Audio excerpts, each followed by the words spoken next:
I'm Brian Barnett. I'm just a regular guy. I'm not a doctor. I have no legal license in any field of psychology. But I did live a large part of my life with borderline personality disorder unknowingly. And I really did rid myself of the disorder completely and permanently.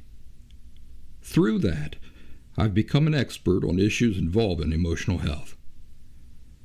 I accept no responsibility whatsoever for your feelings, thoughts, behaviors, decisions, and actions, including your decision to watch or listen to this show at all.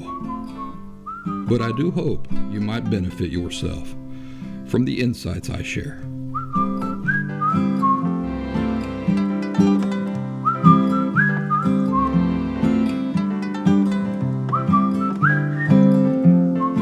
What you need to do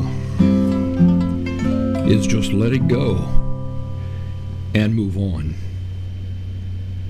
Have you ever heard somebody say that before? When I was beginning my own authentic recovery from borderline personality disorder, something that I used to live with unknowingly and something that I authentically rid myself of completely, it used to drive me nuts when I'd be trying to express some tremendous injustice committed against me in my life. And people would say this to me: forget about it. Let it go. Most people unhealthfully talk about this as forgiveness. Forget about it. Let it go. You need to just let it go. Move on. I wish I could say that they improperly or even falsely talk about this as forgiveness, but unfortunately, for anybody hoping for real insight on the subject, it just ain't that simple. Most people use the word forgiveness when what they really mean, unknowingly mean, is acceptance. And this is especially true in many religious contexts. In fact, in preparation for this, I browsed through the Bible and realized that in many cases, when the Bible talks about forgiveness, what it's actually talking about is acceptance. What is acceptance? Acceptance, we've talked about many times in the past, as being able to look at a thing and just see it for what it is, no matter how we feel about the thing. But another way to describe it is acceptance is when we stop emotionally rebelling against a reality. So, forget about it. Let it go. You need to just let it go and move on. What are all those examples of? If you can do that, what is that an example of? It's an example, isn't it, of you ceasing to emotionally rebel against a reality. Forgiveness, a lot of people call this, but it's really acceptance. It's not unusual for many of the words we use in everyday speech to carry several distinct connotations. Each connotation completely unrelated to the other. I'll give you an example. The word light. What determines the meaning of the word light? It's context, isn't it? If I ask to help you carry your groceries into the house, and you tell me, you know what, Brian, no thanks. These bags are light. I understand immediately that you're not suggesting that the bags that you're carrying are emitting rays of illumination. Likewise, if I tell you that the picture on my television screen ain't light enough for some movie I'm watching, you immediately understand that I'm not talking about its weight. I'm talking about how bright the picture is, right? In most cases with words that carry multiple connotations, the context makes things clear. However, every once in a while, particularly with anything related to emotional health, great misunderstandings and confusion occur when a really important word carries multiple connotations, and worse yet, when the various connotations are subtle in their differences. The reason for this is that people are already living with misunderstandings or a complete lack of understanding. And so when you add on top of that words with multiple connotations, it is a recipe for disaster, because it prevents people from seeing and understanding things clearly and therefore advancing. I can tell you, in the work that I do, talking to people about these subjects, that creates a lot of unnecessary confusion. It prevents people from advancing in their emotional health growth or their authentic recovery from an emotional disorder. Creates confusion, unnecessarily I should say, and it leads people to do things in ways that they believe are right, but that are not right. The average person means two distinct things when they speak of forgiveness. Not one thing, two entirely different things. Number one is letting go of resentment. And letting go of resentment, as we've already described it, is just acceptance. Remember what I said acceptance is. One way we talk about it is just looking at a thing and saying, well, that's what it is. No matter how I feel about it, I can see the truth. I can see what's really there before my eyes, no matter how emotionally opposed I am to that.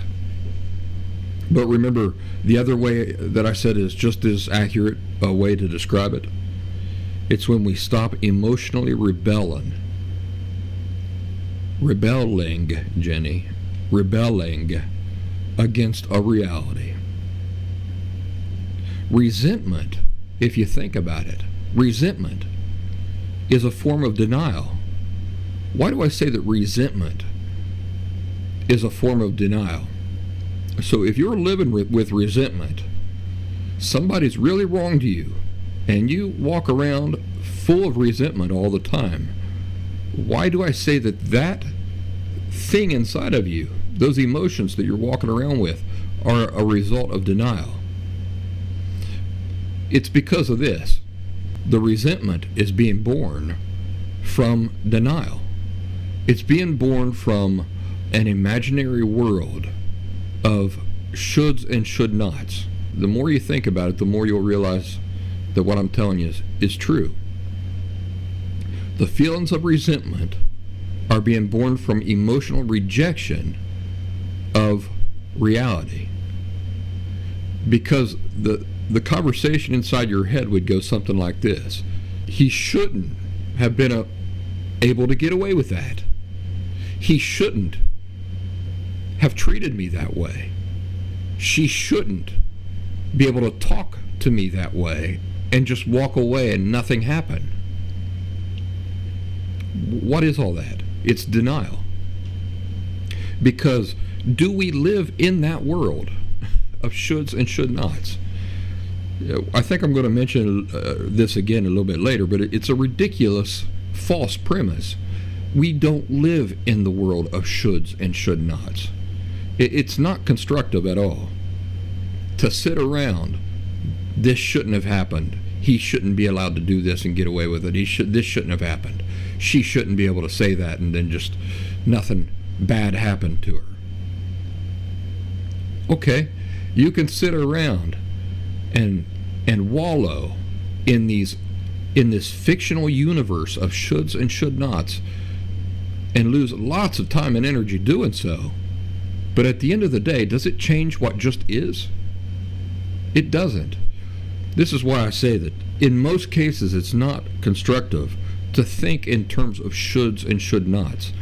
Now, there is a legitimate use for it, and that is when we look back at a mistake we've made and we say, I should have done this or I should have done that. We're not suggesting going back in a time machine and changing it, but what we are doing is we're taking a mental note, right? We're taking a mental note of how we're going to do it different in the future. So in that way, shoulds and should nots are constructive. But in this other way, he shouldn't be able to say that to me. Okay, but he did. He did say that to you. So of what use is this fictional should and should not? See, that in that context, in that scenario, it's completely pointless. It's a form of denial. Instead of just accepting that he did say that to you and got away with it, you're stuck emotionally in this state of shoulds and should nots that doesn't exist. So it really is. It's a rejection of reality. It's an emotional rejection of what just is. Letting go of resentment is acceptance. It's born from acceptance. Because if resentment is a form of denial, well then letting go of resentment is a form of acceptance, right? I should not have suffered such an injustice at the hands of this person, okay? But you did. You did. Well, he shouldn't be able to get away with it. Yeah, but he is getting away with it in a way. You have options, by the way. We're going to talk about this as we continue this discussion about forgiveness. You have options so that a person doesn't get away with these injustices. But it's interesting to me that so many of you don't exercise this requirement for being healthy. What is the requirement for being healthy when it comes to people who have seriously wronged us? The healthy requirement is to hold those people to consequences and conditions. But when it comes to family, many of yous are willing to just forget about all that, aren't you? Forget about all that, but stew in the shoulds and should nots. The resentment of it all. So that's one distinct thing that people are talking about when the average person talks about forgiveness. That's one distinct thing that they are referring to, letting go of resentment. But there's a number two. You know what the number two thing most people in general are speaking about when they talk about forgiveness? Number two is allowing another person back into your good graces. That is to say, to consider a debt paid. In other words, you have received compensation for them for the injustice that they committed against you. So do we have the two distinct meanings for forgiveness in mind? Remember, I told you, this is one of those words that has two distinct, very distinct meanings that are completely unrelated. Number one, letting go of resentment. And we've talked about how that's just acceptance. Number two, allowing another person back into your good graces. That is to say, viewing yourself as compensated by them. Now think about it real hard for a second, the reason I say that these things are completely unrelated. Letting go of resentment and viewing yourself as compensated are two entirely distinct meanings, Jenny, that do not in any way involve the same thing. So think about it real hard.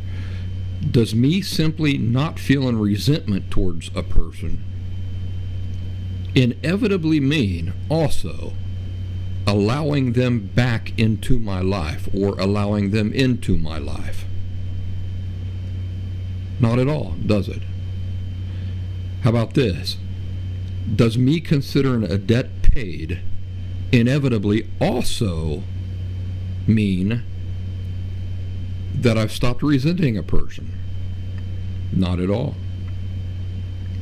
You see, I can hope well for a person and not resent them, while at the same time recognizing that they should not be in my life. You do it all the time. You do this all the time. You do it with puppies and stray kitty cats. Your kids beg you to adopt a puppy or a kitty cat and take them home. And what do you say? You say, children, no, we just can't take on the added responsibilities at this time. Or we've already got 2 dogs. We can't have a 3rd dog. Right? Because you don't want to take that dog or cat into your life, is it proof that you resent the dog or the cat? Absolutely not. Furthermore, the lady at the bank may resent me even after I pay off my car loan. Maybe she resents me for something I did when I come into the bank one time. And I end up paying off my loan to the bank. Does she automatically stop resenting me? Do her feelings automatically change because I've paid off my debt? Not at all. Not at all. One is not inherently linked to the other. Now, at the beginning of this discussion, I said that people unhelpfully apply both of these distinct meanings that we've discussed for the word forgiveness, and that I can't say that they're doing this improperly or falsely. This is because technically both of these meanings are in fact legitimate meanings for the word forgiveness. However, just because both meanings or connotations are technically legitimate uses of the word forgiveness does not mean that it is in your or anybody else's best interest to continue using the word forgiveness in both ways, because all it does is contribute to and enforce confusion and distorted and unhealthy understandings about life. Do you remember what we said the 2 completely distinct, unrelated meanings or connotations of the word forgiveness are? We just got done talking about them. Number 1, letting go of resentment. Number 2, allowing another person into our good graces or back into our good graces. That is to say, to consider a debt paid. Now, we're not talking about a monetary debt. We're talking about compensation for an injustice that has been committed against you. Letting go of resentment, which, again, remember, it's acceptance. It's a form of acceptance. Who is that one for? Is that something we do for another person primarily, or is that something we do primarily for ourselves? Letting go of resentment. That is something that we primarily do for ourselves. You see, it's a favor we do for ourselves so as to not lose peace or to not continue losing peace. What does letting go of resentment involve? It involves our thoughts and our feelings in that order. Why in that order? It has to occur in that order because nobody walking around on the earth has a resentment switch inside of themselves that they can just flip up or flip down to turn resentment on and turn resentment off. Nobody has direct control over his or her feelings in this way. Choosing what we feel is not something human beings are able to do, since feelings are something we experience as human beings. Why is that relevant? Because something you experience is not something you do. There's lots of things that as human beings we do, but feelings are not one of those things. Feelings are something we experience.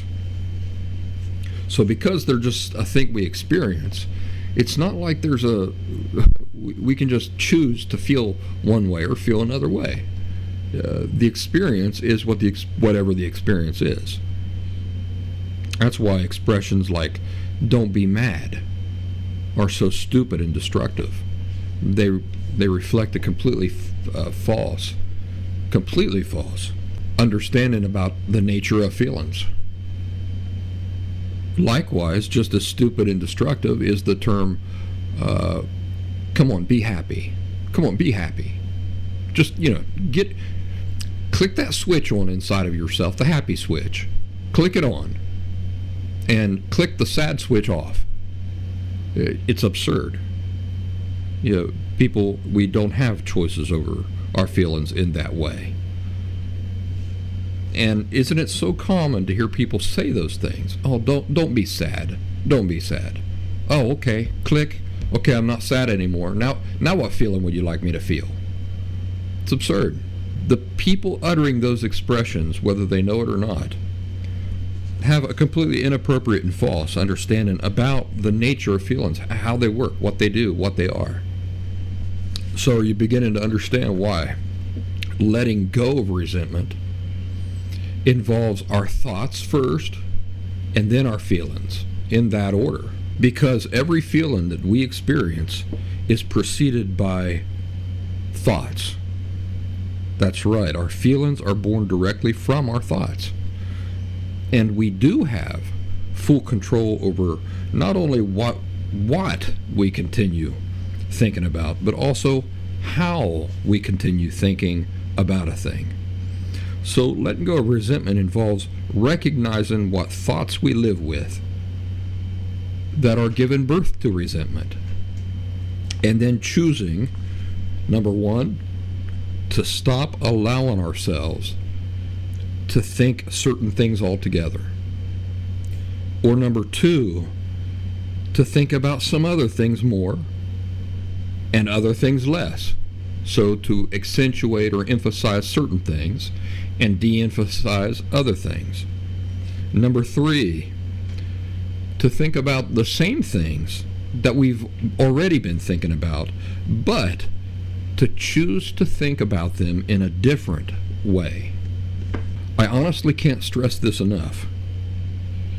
Nothing has become more practically useful or powerful in my life than the realization that the solution to almost every problem is how I myself am choosing to think about a thing. Maybe I should repeat that. Nothing in all of my recovery and all the things, all the insights I've gained and everything I've learned, nothing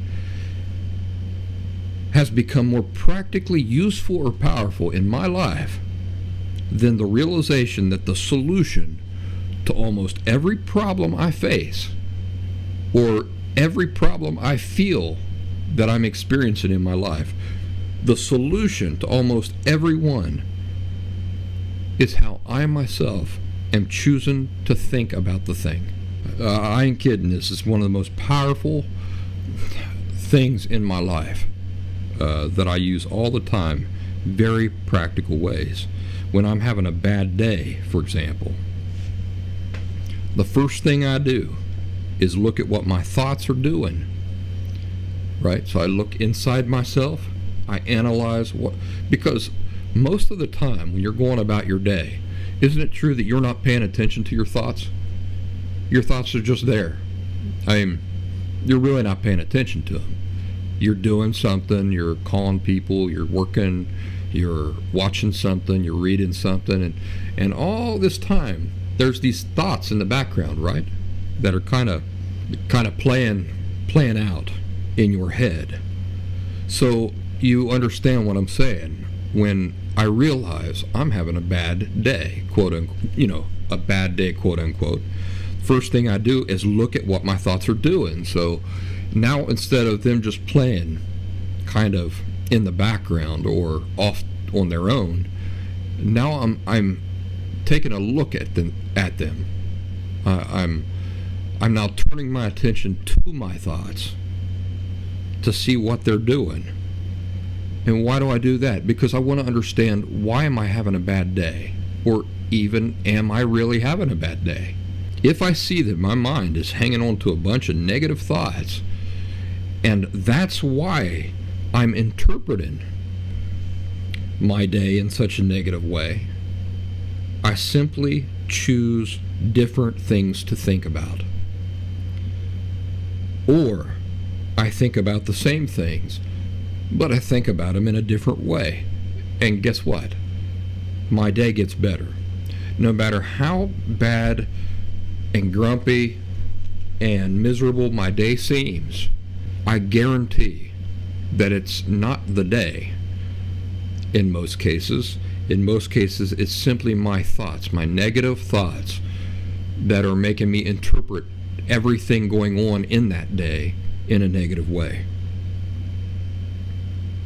If everybody around me seems to be annoying and troublesome on a certain day, I stop and I take a look at my thoughts. And then you know what I usually realize? That it's not that the people around me are being more annoying or troublesome than usual, but that instead it's my own negative thinking that is making it seem that way, which in turn is making me feel negative Nancy. So I choose to think about different things, or to think about the same things but in a different way, and suddenly people don't seem so annoying anymore. I have 2 new puppies. They're right behind me here in their crate. Puppies, as you know, they chew up and destroy everything. They get into places they aren't supposed to be. They get a hold of things they're not supposed to have. When I realize I'm beginning to get frustrated at the destruction that they cause, the first thing I do is check the sorts of thoughts I have been allowing to play in the background of my mind. I then choose to think about things differently. And you know what happens? Suddenly, the destruction that my pups are creating just ain't as frustrating anymore. Instead, you know what happens? It becomes comical, endearing, and precious. I think to myself, their puppyhood is going to last such a short amount of time. I really need to enjoy these aspects of puppyhood, because pretty soon they're all going to be all grown up, and I won't have these little cute little pups around anymore. So I got to accept these pups and the things that pups do, and appreciate it while I can. Here's something that, if it hasn't occurred to you, it should. How did I cure myself of borderline personality disorder? Think about it. How did I do that? If you strip down to the bare bones what it is that I did, what is it that I did that took me from somebody who was completely enslaved to that emotional disorder, that lifelong emotional disorder, to now somebody completely free of it? In the simplest terms possible, how did I do it? I identified thoughts that were incorrect, and I corrected them. In other words, I began thinking differently. That's all there was to it, honestly. Now, granted, we're talking about something that's much easier to say than to do, but nevertheless, that is the nature of the cure to all emotional disorders, borderline personality disorder included. Just thinking different. In fact, I'd bet you a nickel that simply thinking different is the primary factor between a baseball team playing poorly one year and going to the World Series the very next year. Just look at the Cincinnati Reds this year. You can't get tickets to their games. Why not? I didn't have any trouble getting tickets to their games last year. The reason is this. Apparently, They had different thinking going into this season. Then they started playing well. When they started playing well, they started believing in themselves. Because they started believing in themselves and playing well, they've continued believing in themselves, and they've continued playing well. Their thinking more optimistically actually makes them behave more optimistically and to desire playing harder. And what about nobody wanting to attend the games last year? Well, all those people's thinking has changed too, hasn't it? Suddenly, they all want to be at the games. They want to be able to say that they were there this season.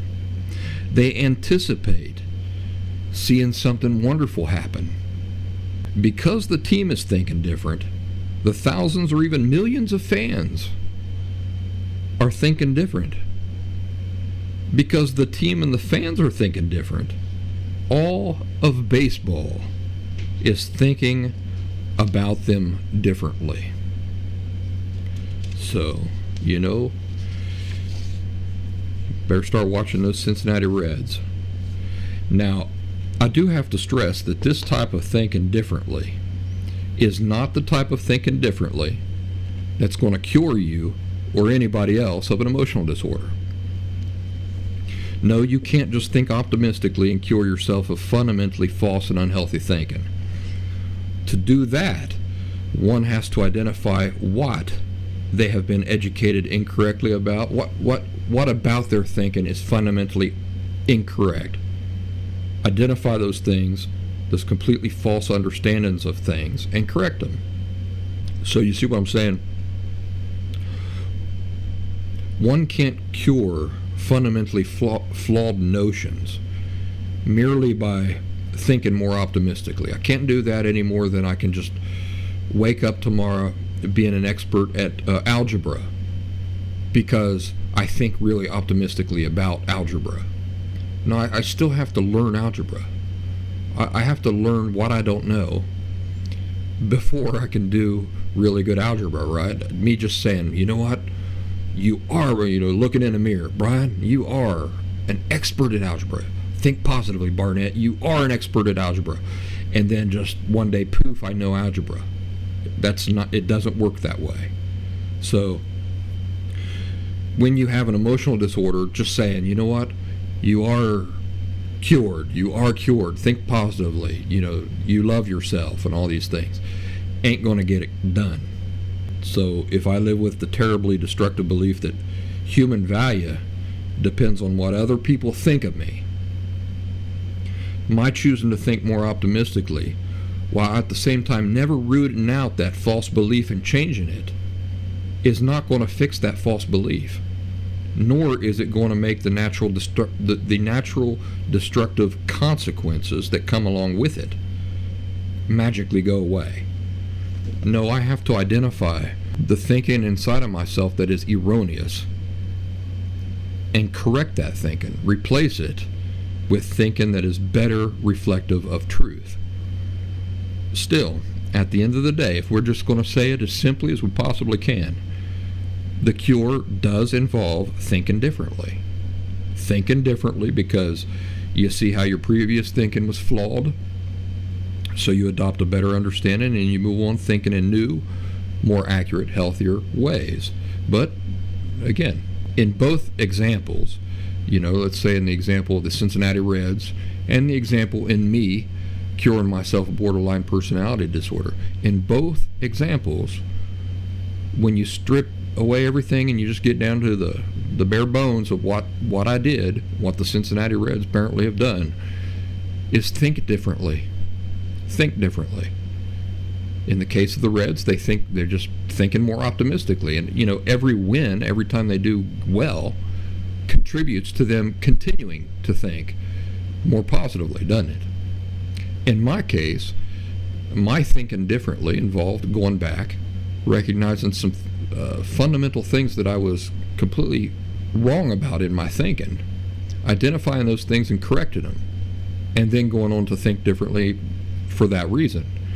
But in both cases, thinking is unbelievably powerful. It's the cause of almost all problems. It's the solution to almost all problems. Now, before we move on from letting go of resentment, which, remember what we said, is a form of acceptance, right? Before we move on from that, to help any of you who are struggling to let go of resentment, there's two things I'd like you to keep in mind that you should find that you could find very extremely helpful in your efforts. That is this: when you sit down and you tap into those feelings of resentment and the message, what's giving birth to them, analyze yourself, and I think you will find that they're being born of thinking that is based on shoulds and should nots. Because a lot of resentment is born from thinking about injustices that we've suffered in terms of shoulds and should nots. Particularly injustices where it seems like on the surface that the person is getting off scot-free from their injustice, from committing a great injustice. But what is the dialogue? He shouldn't be allowed to do that. He shouldn't be able to get away with that, or she, right? That is the inner dialogue. And remind yourself that that is a really strong form of denial, because we don't live in a world of shoulds and should nots. If you think about, for example, how ridiculous it is. Think about me having this conversation with myself. Dadgum, I shouldn't be almost 50 years old. I shouldn't be that. Why is that ridiculous? Because no matter what I think I should or shouldn't be, the only thing that matters is what is. That's the only thing that matters. Not whether I think I should be almost 50 years old or I shouldn't be almost 50 years old. The only thing that matters is what is. So do you see how that type of a conversation inside myself, I shouldn't be almost 50 years old. Do you see how that's a form of denial? It's absolutely not ceasing to emotionally rebel against a reality. So think about any injustices in your life where the dialogue in your head is, he shouldn't have done this, she shouldn't have done that, she shouldn't have said that to me, he shouldn't be able to get away with it, he shouldn't be out there living such a happy life right now after all he did to me. What is that? It's this fictional world that does not exist of shoulds and should nots. It's an emotional rejection of what simply is. But take heart. Something that that could help you achieve acceptance in this area is the fact that nobody who's unhealthy is getting away with anything. They're suffering more than anybody. So your primary focus really could be on your own emotional health, on letting go of that resentment. Remember, letting go of resentment is a form of acceptance. So those are the two things I'd like you to remember as you're working on letting go of resentment. Number one, analyze yourself to see if the dialogue inside of yourself is based on shoulds and should nots. And surrender that. Surrender it away for something better, something superior. And that is just looking at the thing and saying, well, that is what it is. I am almost 50. Whether I like it or not, there is no should or shouldn't about it. It just is what it is. I am almost 50. The other thing is acceptance, right? That's what you're trying to achieve, is acceptance. And acceptance is, again, when we stop emotionally rebelling against a reality. We just say that's what it is.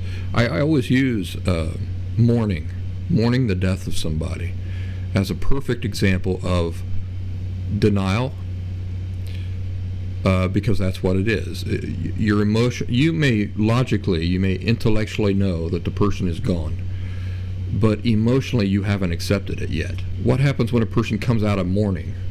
Is it that they're okay now that the person died? I mean, they're agreeable to the fact that the person they love died? No.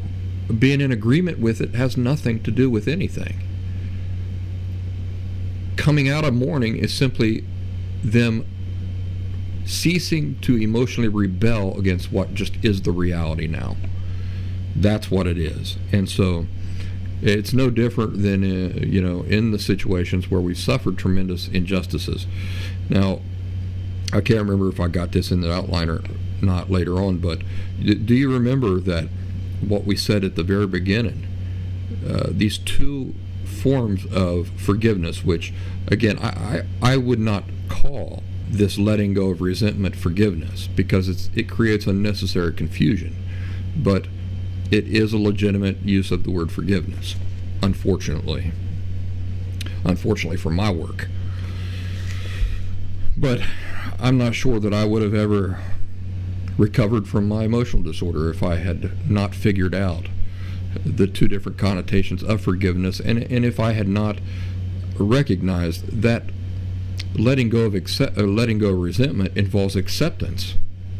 Therefore, when a lot of people are talking about forgiveness, they unknowingly are actually talking about acceptance. It's more constructive, much more constructive, for people's emotional health to separate one as acceptance and the other as forgiveness. Letting go of resentment is acceptance. And another reason why that's so important is because acceptance plays such a huge role in recovery in so many different aspects of getting healthy and staying healthy.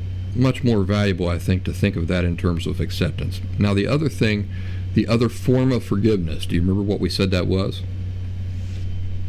It was the other connotation, that is, of allowing another person back into our good graces. Now, how is it true that allowing another person back into our good graces, which is what I call forgiveness? Forgiveness is when you say, you know what, you owe me no compensation for anything. I'm just going to let you back into I consider us square. I consider all debts paid. We're even Steven. Now you can come back into my life. That is forgiveness. You can hopefully see why it's so destructive to get those two things confused. Letting go of resentment simply involves your feelings, how you feel about a thing. Letting somebody back into your life or back into your good graces or considering a debt canceled is quite a different thing, isn't it? So if you have an improper idea of forgiveness and you apply the wrong connotation to the wrong circumstance, you can be causing a lot more harm than good. Is forgiveness, this forgiveness of allowing somebody back into our good graces or of canceling a debt, is that something we do for ourselves, or is that something we primarily do for others? Well, just as letting go of resentment is something that we do for ourselves, based on our thinking, the way we choose to think and view a thing, we are then able to cease emotionally rejecting a reality. Now we can just move on with our lives. The feelings go away. The feelings of resentment go away on their own. But what about letting somebody back into our good graces, or considering a debt canceled? That's not something that's primarily for us. That's something that's primarily for the offender. You see, that's something that we extend to them. The reason I talk about it as considering a debt paid or as compensation made is because that is what it really involves. All relationships are contracts. Have you ever thought about it that way? Any type of relationship you get into is a contract that you and another person are agreeing to and entering into. Just last week, I was in a park in the big city. Went to the big city, take my daughter to see old Indiana Jones and the Dial of Destiny. And afterwards, I took my daughter to a park, and there was a guy sitting on the park bench while I was waiting, letting my daughter play. The moment I decided to sit down and start a conversation with that feller, I was offering to enter into an agreement with him. The moment he chose to remain seated and engage with me in the conversation, he accepted entering into that agreement himself. What were the unspoken obligations and responsibilities that we were both agreeing to at that point? To share of ourselves, to remain friendly and respectful. Now, if either one of us, and you notice, by the way, what we're talking about here, obligations and responsibilities, in agreeing to enter into this relationship that came with obligations for each one of us and responsibilities. What if either one of us had failed in our small obligations and responsibilities in that scenario? There would have been consequences. A best case scenario might have involved one of us getting up and walking away. A worst case scenario might have been a fist fight. But what about afterwards? Let's say that would have happened. What about afterwards? You imagine this person walking around, if I were the one who failed in my responsibilities and obligations, he'd be walking around viewing that situation as an unpaid debt, wouldn't he? Because I failed in my responsibilities to him. So he would be walking around viewing me as somebody who owes him a debt. I would have to make that right before we could be right, before our relationship could resume, or we could be square, we could be even. You see, the failure to live up to the obligations and responsibilities of that very simple relationship would have created what? It would have created a vacuum or negative space. So again, one of us would have been walking around afterwards indebted to the other, unless the offender, whether that was me or him, put things right. Failing in an obligation or responsibility creates a vacuum or a negative space. It would be helpful for you to start thinking of it that way. Think about your parents. Did they fail in their responsibilities to you? Well, the result of that was a great big empty space or a negative space or a vacuum where their responsibility was supposed to go and fill that space in. They failed, so it never got filled in. You grew up with that great void being left unfilled. Their responsibilities to you, what the person responsible for a thing was supposed to provide there, they never provided. Therefore, it's left vacant. That vacuum or negative space continues to exist until it gets filled. How does it get filled? By the offender paying their debt. That is to say, making up for their failure. In the form of what? In the form of consequences and conditions, which replaces or fills in for the responsibility they originally failed to live up to. Remember that guy on the park bench I was just telling you about? Well, fortunately, we both lived up to the contract or the agreement that we entered into with each other that day. And we since entered into additional contracts. He came to my house the very next day to see my last remaining puppy from my recent litter of puppies, and he's agreed to adopt her. Drove almost 2 hours south that next morning to my house. His name's Dave. He has a 5-year-old daughter, and they're all excited about welcoming a new dog into their lives. But more than that, he and I have a lot of things in common, and we're starting to become friends. We're making plans to get together for a barbecue soon. Anybody we allow into our lives and that chooses to be in our lives themselves, as well as allow us into their lives in return, accepts certain unspoken obligations and responsibilities. Just like when I enter into a relationship with a bank, this gives birth to obligations and responsibilities that I'm agreeing to take on. If I fail to live up to any of my obligations or responsibilities with the bank, what does that create? It creates a vacuum. or a negative space, doesn't it? So for example, if I take out a loan and 1 month I miss the payment on that loan, what is that payment, by the way? It's my obligation. It's my responsibility. So I missed the payment on that loan. The payment that was supposed to be made never got made. So what's there in its place? A vacuum. Until I fill that empty space and turn it from a negative into a positive, things can't be right between me and the bank. So it's the same when somebody commits a real offense against us.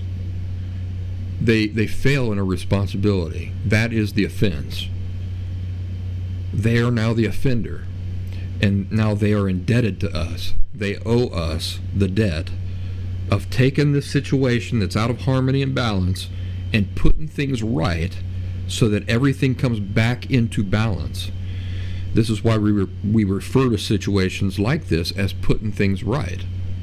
That's what putting things right is. It's providing compensation to make you and I square. I owe you no compensation anymore because I've paid it.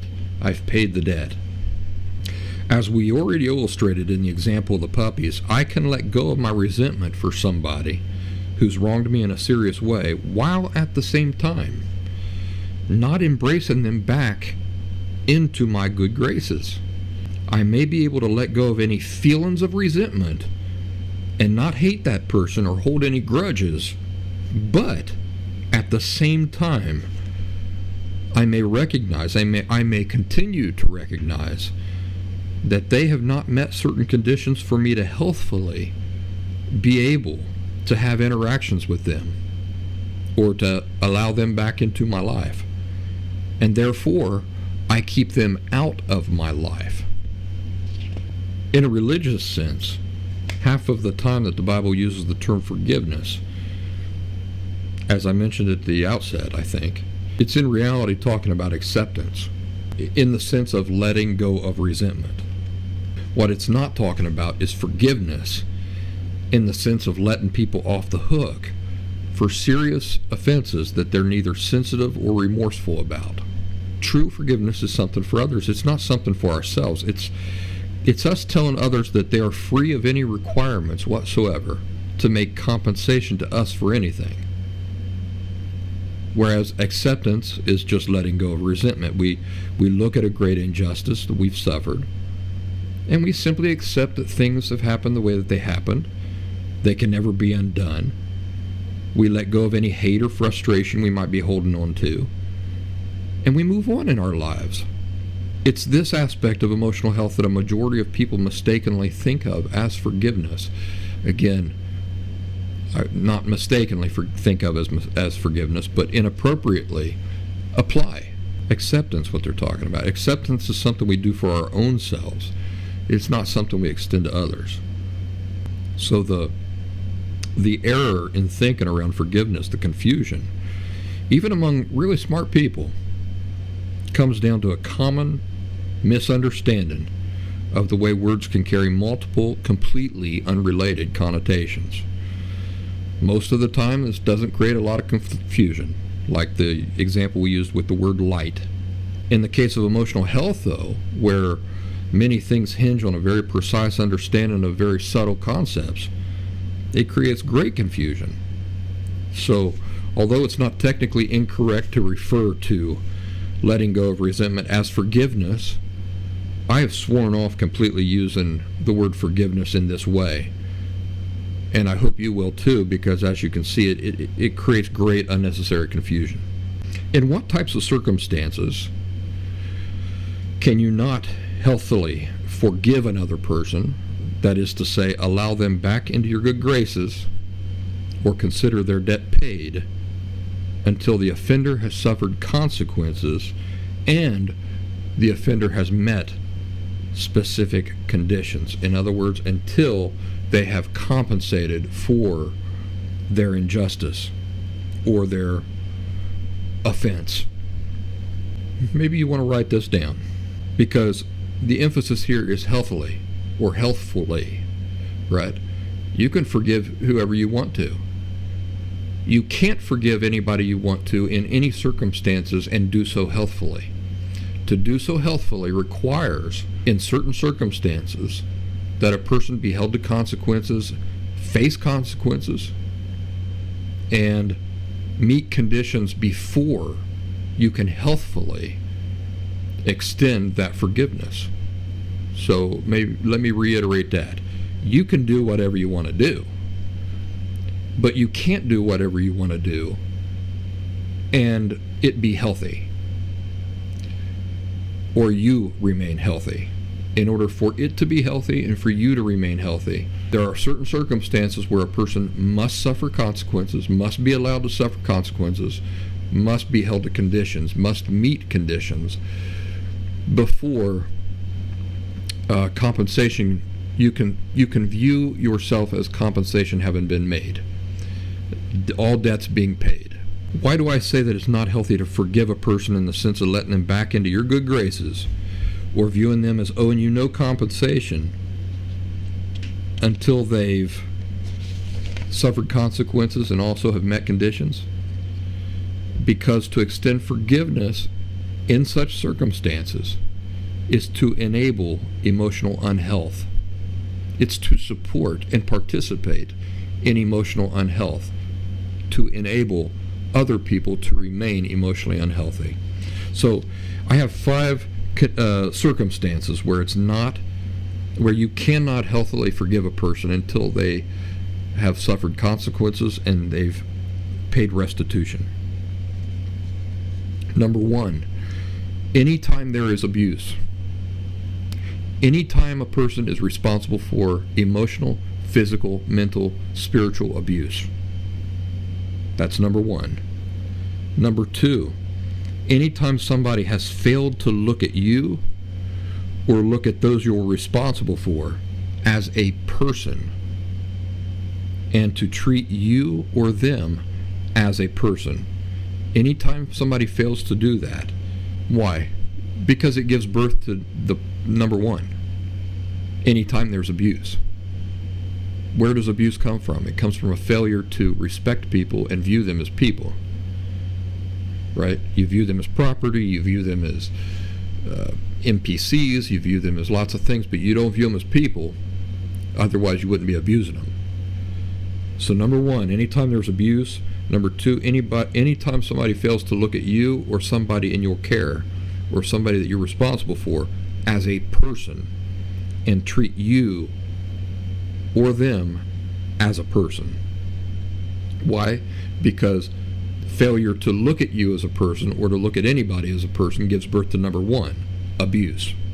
Circumstance number 3, anytime somebody flagrantly ignores or disregards any of the laws of emotional health, you must hold them to conditions and consequences. Anytime somebody fails or is contributing to emotional unhealth or fails to live up to the laws of emotional health, because you failing to hold them to consequences and conditions is then enabling them to continue in this unhealthy way. Number 4, anytime somebody who's committed to God and knows better has flagrantly broken one of God's laws without remorse. Number 5, anytime somebody fails to live up to a solemn vow, commitment, or responsibility. Let's go through them one more time.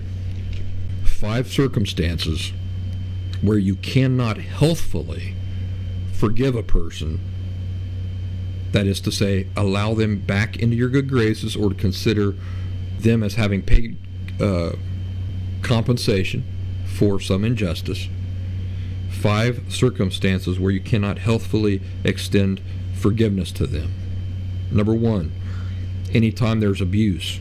Number 2, anytime somebody fails to look at you or those you're responsible for as people and to treat them as people. Number 3, anytime somebody flagrantly ignores or disregards any of the laws of emotional health. Number 4, anytime somebody who's committed to God and knows better flagrantly breaks one of God's laws without remorse. Number 5, anytime somebody fails to live up to a solemn vow, commitment, or responsibility. In my case, my father failed to live up to a solemn responsibility to me as a child. He was abusive. He matches a lot of these. Flagrantly ignores and disregards laws and principles of emotional health. So these are not conditions or circumstances where I can just go, you know what, I forgive you anyway. I'm going to allow you back into my good graces. Consider all debts paid. Don't worry about it, old dad. No big deal. I cannot do that. I cannot do that healthfully, extend forgiveness in that way, and remain healthy myself. Doing so inherently is an act of unhealth. So definitely I don't want to be an enabler in any way that would act in any way that would obstruct or prevent my father from ever enjoying emotional health himself. I would never want to act or participate in any way in any type of behaviors or anything like that that would enable my father to remain unhealthy and sad and miserable. That wouldn't be very loving. To extend forgiveness in these circumstances is to enable emotional unhealth in the world. In addition to the law of individual rights, responsibility, and authority that we always talk about here, there's another law of emotional health that's every bit as important to know about and live harmoniously with, and I call it the law of enabling. The law of enabling has always existed. We've talked about it and described it in the past, but I've never given it a name until just recently. The law of enabling. It says that you're always supporting or enabling something. Think about that. You're always, there's never a time when you're not being supportive of something. So I talk to folks a lot of times and they, I want to be supportive. I want to be supportive of my loved one. And I say, well, you have been supportive. You've been supporting all the wrong things. That's why they're still unhealthy. You're always supporting something. The real thing you should be concerned about is supporting the right things and never supporting the wrong things. That is to say, always supporting the healthy things, never supporting unhealthy things. You can only be healthy yourself. So here's what the law of enabling says. It says you're always supporting or enabling something. But you can only be healthy yourself as long as you're not supporting, enabling, participating in, contributing to any aspect of emotional health, unhealth in life. To give you an example, if my brother were to come to me and say that he wants to rob a bank tomorrow, anything I do to contribute to his ability to rob the bank is me participating in the act of the bank robbery, even if it's something as small as me just wishing him well in his endeavor. Now, it's different than me just wishing him well overall in life. I'm talking about wishing him well in his attempts to rob the bank. I cannot do that and at the same time not be a participant in the bank robbery. In order to not be a participant in the bank robbery at all, I cannot in any way support his robbing the bank. I can't do anything that supports it or that makes it possible. You see, I cannot wish him well in an endeavor that's harmful to himself, harmful to other people, and that can only lead to pain, and at the same time consider myself a non-contributor to his pain and other people's pain and any resulting harm. Therefore, the only other option available to me in such a scenario is to only support or enable things that contribute to his inability to carry out the bank robbery. So you see, I'm still supporting him. I'm still supporting him. I'm just supporting him in a way that's good for him. I'm supporting the right things rather than the wrong things. I'm supporting what's good for him rather than what is bad for him. Remember that staying out of people's business, which is what the law of individual inherent rights, responsibility, and authority is all about. That is, recognizing that only they have the right to choose how to live their own lives. Remember that that is not the same as assisting them to live their lives however they want. What would be an example of that? Offering emotional support to allow them to continue in ways that are inherently destructive. That would be a way. Staying out of people's business is not the same as assisting them to live however they want. You must be very careful and discerning that your acceptance of unhealthy people's right to live however they want does not cross this forbidden boundary where you're not only accepting of their right to make their own choices, but now you're actually contributing to their unhealthy choices, to their unhealthy thinking, to their distorted thinking, to their outright false thinking, and so forth. Once you become a contributor or a participant in it, then you share in the emotional unhealth and the negative effects that naturally accompany it. Why? Because you're contributing to somebody else's ultimate harm and unhappiness, which robs you of inner peace and unhappiness. Your even doing such a thing would be evidence of your own unhealthy thinking and attitudes, allowing you to think and act in such a way in the first place. Otherwise, you wouldn't be contributing in that way. And unhealthy thinking and unhealthy attitudes only lead to disorder and unhappiness. They cannot lead to emotional health and peace. So do you see? Extending forgiveness, that is to say, hey, no, you owe me no compensation whatsoever. I consider all debts settled. You haven't shown any remorse. You haven't done anything to make compensation for your failures, the failures of your responsibilities. You haven't done these things, but I'm not going to hold you to any consequences and conditions. I'm just going to let you right back into my life. Come on in here like nothing ever happened. What are you doing? You're enabling the person to continue being unhealthy, and to continue thinking in the fundamentally unhealthy, flawed ways that they have been thinking their entire life. The only healthy way for you to deal with such people in the circumstances that I specifically mentioned is to absolutely, strictly hold them to consequences and conditions. Anytime there's abuse, anytime somebody fails to view you or those you're responsible for as people and treat you as such. 3, anytime somebody flagrantly ignores or disregards any of the laws of emotional health. 4, anytime somebody who's committed to God and knows better has flagrantly broken one of God's laws without any remorse. Number 5, anytime somebody fails to live up to a solemn vow, a solemn commitment, or a solemn responsibility. Folks, we're out of time. That's all the time we got today. Hope you enjoyed this conversation.